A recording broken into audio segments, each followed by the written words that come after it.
मेरा नया वीडियो में आपका स्वागत है। इस वीडियो में मैं वोर्टेक्स मैथमेटिक्स का नेक्स्ट पार्ट के बारे में डिस्कस करूंगा। और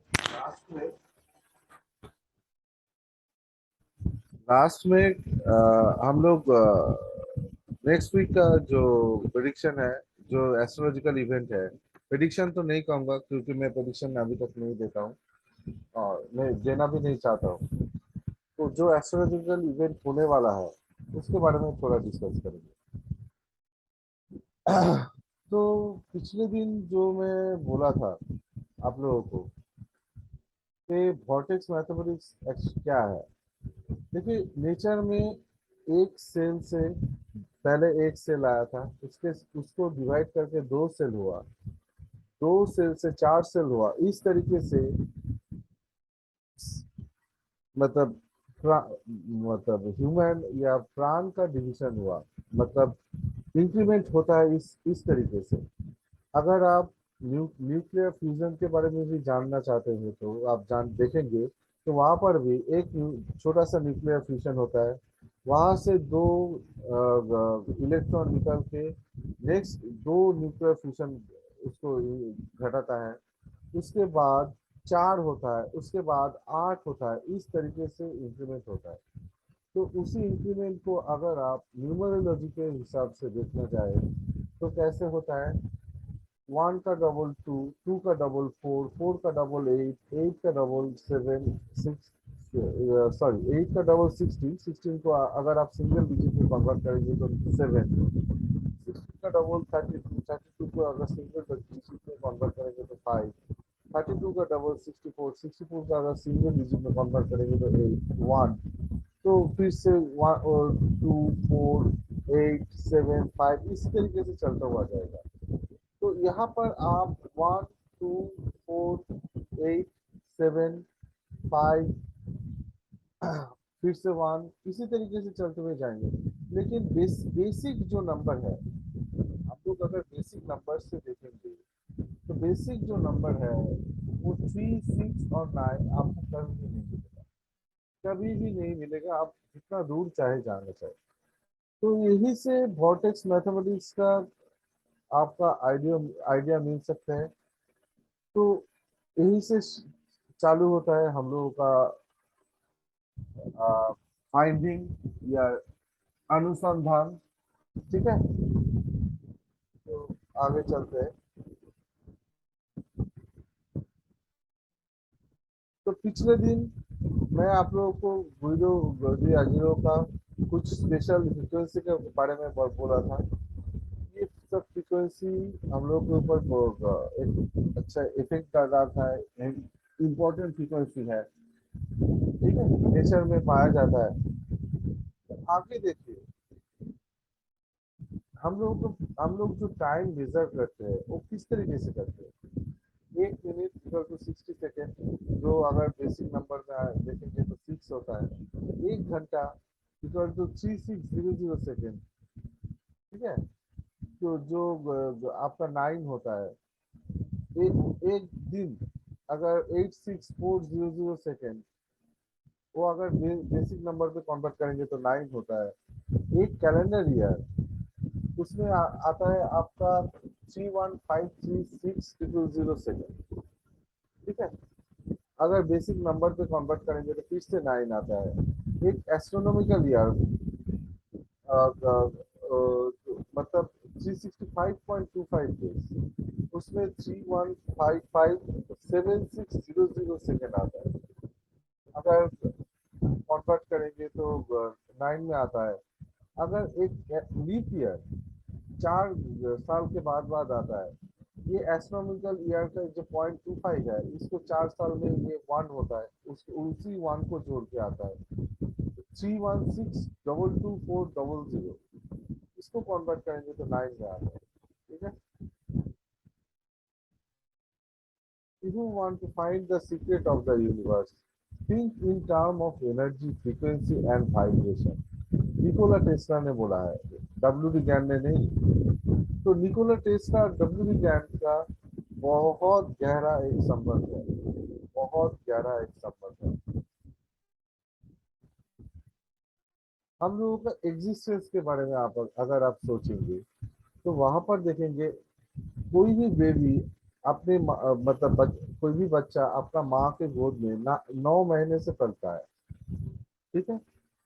अकॉर्डिंग टू ह्यूमन फिजियोलॉजिस्ट, मतलब डॉक्टरों के हिसाब से एक एवरेज 70 केजी का आदमी 12 बार 1 मिनट में 12 बार ब्रेथ लेता है। मतलब सांस लेता है और छोड़ता है 12 बार।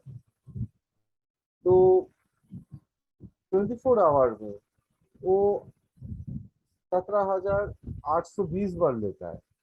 अगर आप इसको जोड़ेंगे सभी नंबर को, बेस नंबर को, तो आपको 9 आएगा। अगर और इस 24 आवर में कितना लीटर वो एयर इनहेल और एक्सेल करता है? 8640 लीटर, मतलब 8,640 लीटर। अगर आप उसको भी कॉन्वर्ट करेंगे सिंगल डिजिट पे तो 9 आता है। तो 9 is a principal factor of for our life. 9 से सब कुछ चलता है। ठीक है। अगर आप डिवाइड करेंगे, मतलब कितने बार ब्रेथ लेता है और कितना लीटर हम लोग ऑक्सीजन लेते हैं, तो 2.0625 आता है। ठीक है। मतलब पर लीटर ऑक्सीजन लेने के लिए हम लोगों को कितना बार लेना पड़ता है। तो उसको भी अगर आप मतलब 2 बार ब्रेथ लेने से हम लोग 1 लीटर ऑक्सीजन ले लेते हैं एवरेजली। तो उसको अगर आप सम करेंगे तो 6 आता है। के बारे में थोड़ा देखते हैं। चांद का ग्रेविटी कितना है? 1.62 मीटर पर सेकेंड स्क्वायर। ठीक है। अगर ऐड करेंगे तो 9 आता है। रेडियस कितना है?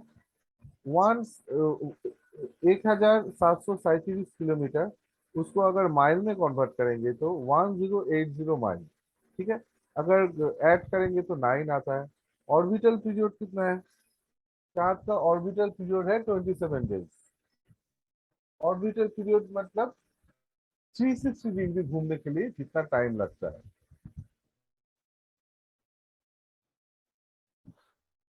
तो उसको भी कन्वर्ट करके 9 में आता है, 9 में कन्वर्ट होता है।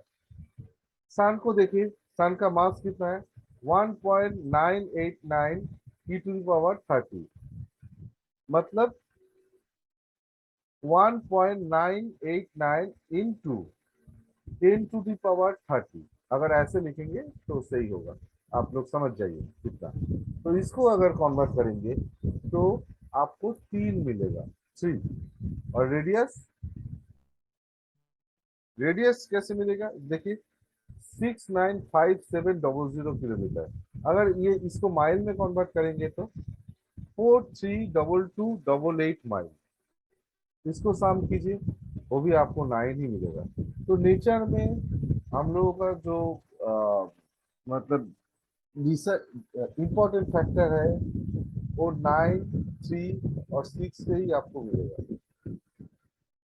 तो देखिए, यहाँ पर कुछ रूल है, नेचुरल रूल आप कह सकते हैं,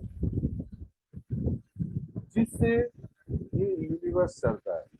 ये यूनिवर्स गवर्नमेंट रूल से नहीं चलता है, कोई सेंट्रल का रूल से नहीं चलता है, या यूएनओ का रूल से नहीं चलता है।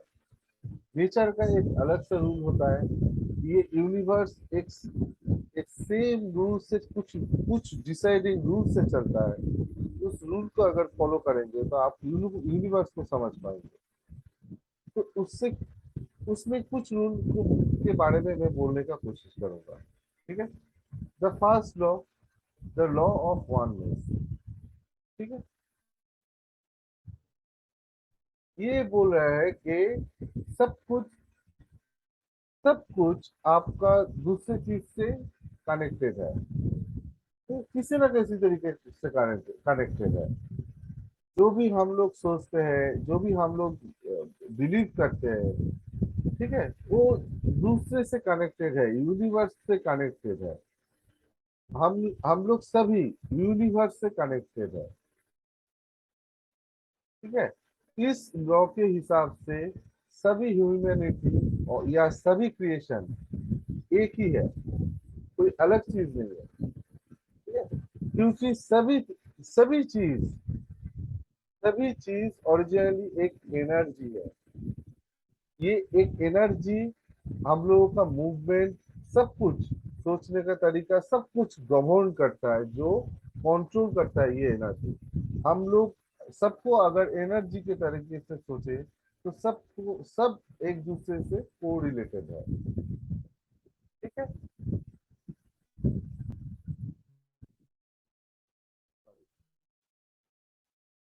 तो लॉ ऑफ वाइब्रेशन, इसके हिसाब से ये दुनिया में सब कुछ आपका जो चलता है वो वाइब्रेट भी चलता है और वाइब्रेट करता है। ठीक है। जो भी एक वो मतलब वाइब्रेट करता है एक स्पीड से दूसरा स्पीड से, और मतलब वो रुकता नहीं है, वो रेस्ट नहीं कर लेता है। और अगर आप देखेंगे कि इसका फ्रीक्वेंसी, एक का फ्रीक्वेंसी और एक से डिफरेंट होता है। ठीक है। इसीलिए हम लोग एक दूसरे से अलग है, इसका मतलब सब कुछ वाइब्रेट कर रहा है और रेस्ट नहीं ले रहा है हमेशा। हम लोग का जो अंदर का एनर्जी है, सब कुछ हमेशा वाइब्रेट करता है। और एक एक दूसरे से ये वाइब्रेशन अलग होता है। तो ये वाइब्रेशन अलग है, इसीलिए हम लोग भी अलग है।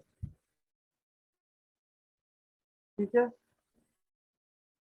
हम लोग एक ओशन ऑफ एनर्जी में है। मतलब हम लोगों को सबको, अगर आप एनर्जी के तरीके से सोचे, एनर्जी के हिसाब से सोचे, अगर ऐसा सोचे कि हम सब एक एनर्जी से तैयार हुए हैं। ठीक है। तो हम लोगों को एनर्जी का अलग अलग एटॉमिक लेवल पे अलग अलग वाइब्रेशन है। उस वो वाइब्रेशन हम लोगों का जो पर्सनल वाइब्रेशन है, वो एक दूसरे से हम लोगों को अलग करता है। ठीक है।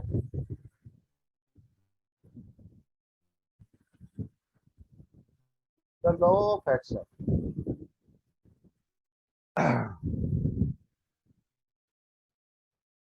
तो इसके हिसाब से हम लोगों का जो काम होता है, जो कर्म होता है, वो हम लोगों का फ्यूचर डिसाइड करता है। हम लोग जो जैसा काम करेंगे उस तरीके से हम लोगों को फल भी मिलता है। ठीक है। हम लोगों का काम, हम लोगों का सोचने का तरीका, हम लोगों का चाहिए, ये सब डिसाइड करता है। अगर हम लोग काम नहीं करेंगे, अगर वहां पर स्टॉप हो जाएंगे, तो हम लोग आगे नहीं बढ़ पाएंगे। तो आगे बढ़ने के लिए, एक लाइफ में बैलेंस रखने के लिए, हम लोगों को काम करते हुए जाना चाहिए। जो लोग काम नहीं करते हैं उन लोगों को क्या होता है, अब अगर आप थोड़ा सोचिए, लाइफ का जो एंड होता है, एंड में हम लोग काम नहीं कर पाते, वहां पर सब कुछ खत्म हो जाता है। लेकिन उससे पहले अगर आप सोचे, तो हमेशा हम लोग कुछ ना कुछ काम करते हुए जाते हैं। तो लाइफ का बैलेंस मेंटेन करने के लिए हम लोगों को काम करना बहुत जरूरी है।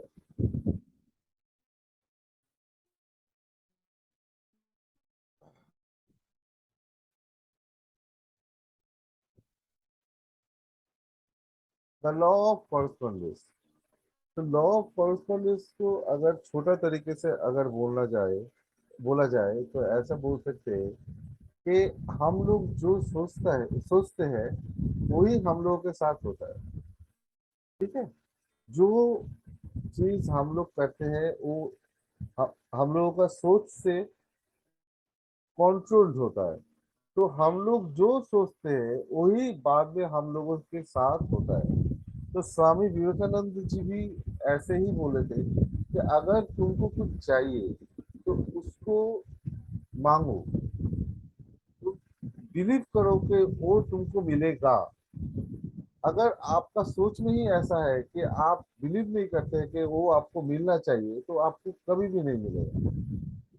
ठीक है, अगर सोचिए कोई आपका एग्जाम देना चाहते हैं आईएएस का, वो अगर पहले से ही ठान लेता है कि मैं मुझको आईएएस कभी नहीं मिलेगा, मिल ही नहीं सकता है, मैं कोशिश करता हूँ लेकिन नहीं मिलेगा, अगर ऐसा ठान ले तो उसको कभी भी नहीं मिलेगा, कभी भी नहीं मिलेगा। अगर आप लोग सोचे, ऐसे सोचते हैं कि हमको शेयर मार्केट मार्केट में कभी भी सक्सेस नहीं मिलेगा, हमको आपको मतलब नॉलेज शेयर मार्केट का कभी भी नहीं मिलेगा, आप कभी भी नहीं जान मतलब जान सकते हैं, तो आपको सक्सेस कभी भी नहीं मिलेगा।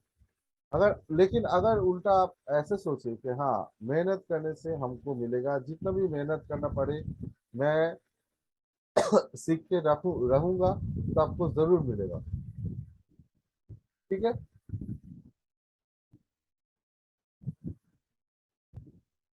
तो आपका अंदर में जो एनर्जी है, आपका अंदर में जो सोच है, वही आपका बाहर भी दिखाई जाता है, बाहर भी उसी तरीके से होता है।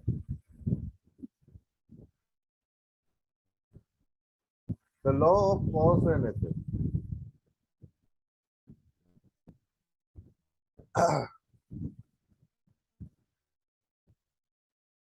तो इसके हिसाब से हम लोगों का जो भी सोच का है, तो तो जो भी काम है, जो भी मतलब एक्शन है, वो हम लोगों का सोचने का एक इफेक्ट है।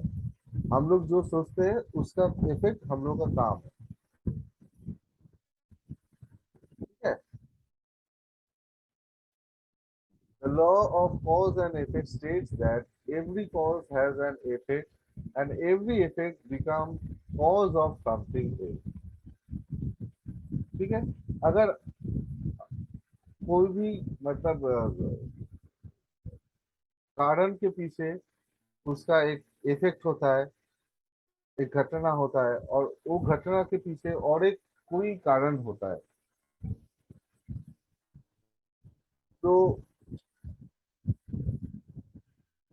ये साजिश करता है कि यूनिवर्स हमेशा एक मोशन पे रहता है, एक चेन चेन वाइज इवेंट में चलता है, एक कारण के पीछे और एक कारण, और एक कारण के पीछे और एक कारण, सबको बैलेंस करना पड़ता है। The law of compassion. तो ये लॉ भी एक कॉज एंड इफेक्ट का लॉ का एक एक्सटेंशन है। ये बोलता है कि आप वही पाते हैं कि जो आप देते हैं। ठीक है। जो आप सोचते हैं, जो आप देते हैं, जो आप कंट्रीब्यूट करते हैं, ठीक है, वही आपको मिलता है। द लॉ ऑफ अट्रैक्शन, ये लॉ बहुत सारे लोगों के लिए इम्पोर्टेंट है, इसके डिटेल्स एनालिसिस आपको ऑनलाइन भी मिल जाएगा। इसके हिसाब से कि कि अगर आपका माइंड क्लियर हो, अगर आपका माइंड कोई चीज अट्रैक्ट कर रहे हो, तो वो आपको मिलता है। तो जिसके बारे में आप ज्यादा सोचते हैं, वही आपको मिलता है, वही चीज आपको अट्रैक्ट करता है जिसके बारे में आप ज्यादा सोचते हैं।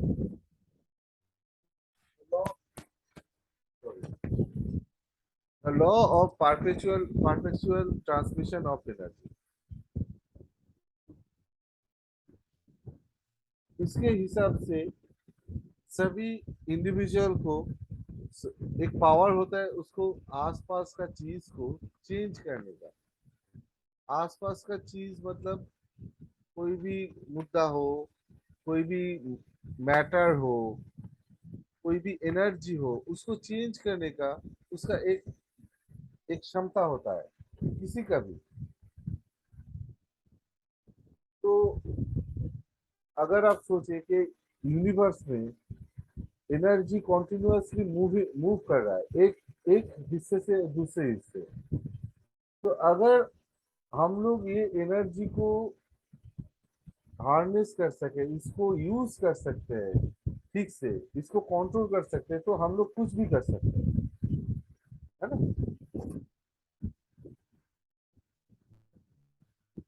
द लॉ ऑफ रिलेटिविटी, इसके हिसाब से हम लोगों का जो भी दुख होता है, जो भी सुख होता है, सब कुछ दूसरे से कंपेयर करके बनता है। आप सोचिए, अगर आप एक बच्चे को एक साइकिल खरीद के दे, उसको कितना आनंद मिलेगा, लेकिन आपको क्या मिलेगा सेम साइकिल खरीदने से? नहीं होता है। दूसरे हिसाब से देखिए कि आपके पास अभी 1 लाख रुपए है, तो आप मुकेश अंबानी को देख के सोच रहे हैं कि आप बहुत गरीब हैं, लेकिन ये सोचिए जो लोग दिन का 100 रुपए कमाता है, 200 रुपए कमाता है, उन लोगों के सामने आप बड़े आदमी हैं।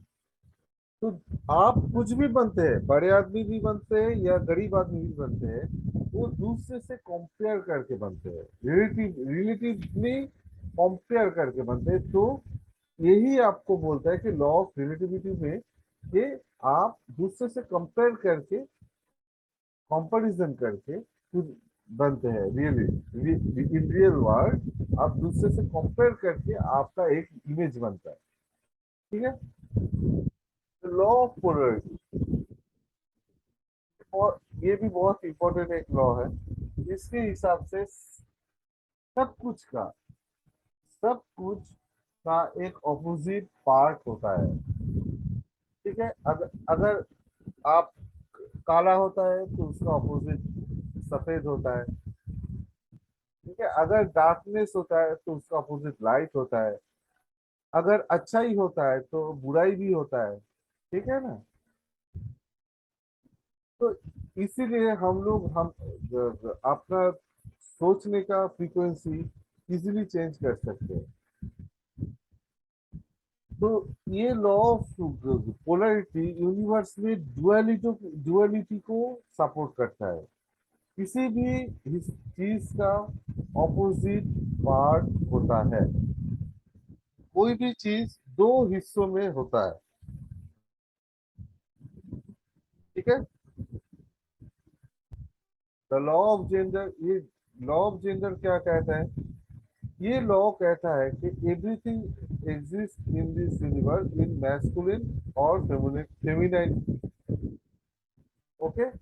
मतलब पुरुष और औरत, ये दो जो जेंडर होता है, इसी हिसाब से यूनिवर्स में सब कुछ है। ये पुरुष और औरत एक इस कॉइन का दो हिस्सा होता है, ठीक है। एक को छोड़ के और एक नहीं बन सकता है, एक दूसरे को छोड़ के और मतलब किसी का एग्जिस्टेंस नहीं रह सकता है, दोनों को ही चाहिए, ठीक है। दोनों ही सेम इम्पोर्टेंट होता है, कोई भी छोटा या बड़ा नहीं होता है। तो हम लोगों का क्रिएटर, जिनको हम लोग भगवान भी मानते हैं, कोई भी रिलीजन में जिनको हम लोग भगवान मानते हैं, तो ये यूनिवर्स इसी हिसाब से तैयार किया है, ठीक है। तो इसका सीक्रेट छुपा हुआ है वॉर्टेक्स मैथमेटिक्स में। तो सभी नंबर अगर रियलिटी में अगर देखेंगे, एक दूसरे से कनेक्टेड है, तो सब कुछ एक एनर्जी के हिसाब से एक ये यूनिवर्स में है। आइंस्टाइन का थ्योरी वही प्रूव करता है, E equal to M C square. तो अगर आप कोई चीज को देख रहे हैं, तो वो एक्चुअली एक काइंड ऑफ एनर्जी ही है, ठीक है। तो क्वांटम लेवल में 369 ये हम लोगों को गवर्न करता है, ठीक है। अगर आप देखेंगे 369 एक ट्रायंगल पैटर्न क्रिएट करता है। ये ट्रायंगल सिग्निफाई करता है हम लोगों का बैलेंस। यही आंसर है, बैलेंस इज एवरीथिंग। अगर लाइफ में आपका बैलेंस ना हो तो बहुत मुश्किल है। इसी तरीके से यूनिवर्स बिहेव करते हैं। तो वॉटेक्स मैथमेटिक्स में तो यही तक मैं आज मुझको बोलना था। नेक्स्ट डे मैं कोशिश करूंगा और भी कुछ नया इंफॉर्मेशन लाने का। एक्चुअली बहुत सारा इंफॉर्मेशन है, मैं धीरे धीरे लाऊंगा, प्रॉब्लम नहीं।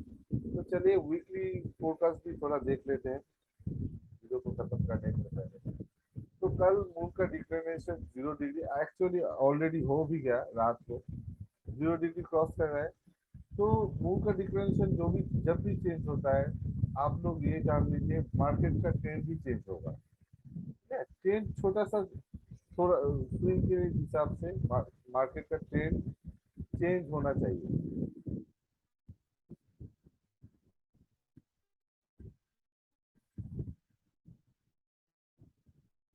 की तरफ जाने का कोशिश करें तो शायद कल बियरिश मूवमेंट भी देखने को मिल सकता है। और 10 तारीख को मतलब सैटरडे नाइट को आपका पूर्णिमा हुआ था। तो पूर्णिमा का इफेक्ट भी हम लोग को कल देखने को मिल सकता है एक बियरिश मूवमेंट के साथ। ठीक है, थोड़ा सावधान रहिए, नीचे की तरफ मूवमेंट हो सकता है। 14 तारीख सन और मून 135 डिग्री में आएगा, तो बियरिश मूवमेंट का एक चांस है। 15 तारीख गैन प्रेशर प्लेट है और सन और मून का 120 डिग्री का डिफरेंस होगा। तो ये एक पॉजिटिव मूवमेंट का पॉसिबिलिटी देता है। और वेनस और मार्स का प्लानिटरी एंगल 90 डिग्री में होगा 16 तारीख को। तो वेनस और मार्स, एक मिनट मैं थोड़ा देख के बता दूं, इतना जल्दी तो बताया नहीं जा सकता है, फिर भी मार्स का है।